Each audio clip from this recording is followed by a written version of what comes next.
If you want to start using Wise, you should click on the link in the description to create an account.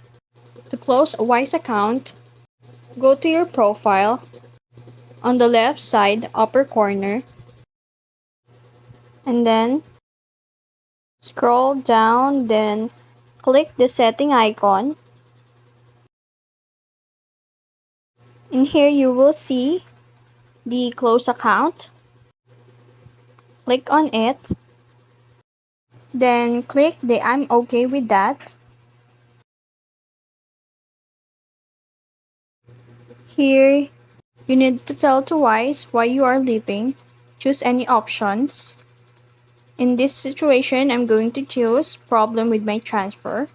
Then click close my account. In here, Wise will suggest to you that you can chat with their agent.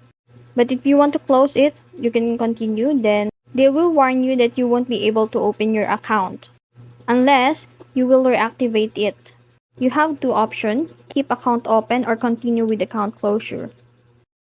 Here, they will warn you again that your cards will no longer work and you will lose access to your activities and transfer history.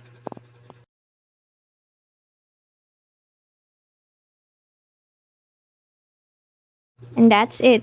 You've successfully closed your Wise account. If you found this video helpful, don't forget to like, share, and subscribe to the YouTube channel.